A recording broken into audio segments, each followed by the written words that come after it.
Hi பட்டூஸ், Thursday vlog பார்த்துடலாமா?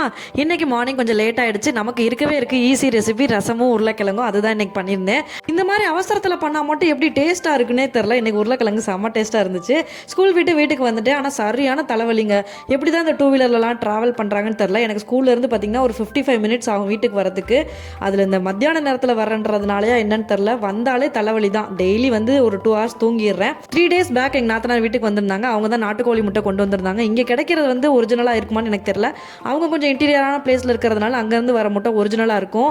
அது பாருங்கள் எப்படி இருக்குன்னு. கலரை பார்த்தாலே நம்மளுக்கு தெரிஞ்சிடலாம், சைஸை பார்த்தாலும் நம்ம கண்டுபிடிச்சிடலாம். அவ்வளோ ஒரிஜினலாக இருந்துச்சு. எங்களுக்கு தேவையான முட்டை எடுத்துட்டு பேலன்ஸாக எங்கள் அம்மா வீட்டுக்கு கொடுத்துட்டு அதுக்கப்புறம் தான் ஒர்க்கே ஸ்டார்ட் பண்ணேங்க. இன்னைக்கு Thursday அப்படின்றதுனால கிச்சனை ஃபுல்லாக க்ளீன் பண்ணி கவுண்டர் டாப் க்ளீன் பண்ணி பாத்திரம்லாம் விளக்கி வச்சுட்டு மாவு ஆட்டிட்டேன். ஏன்னா வீக்கெண்டை சமாளிக்க முடியல.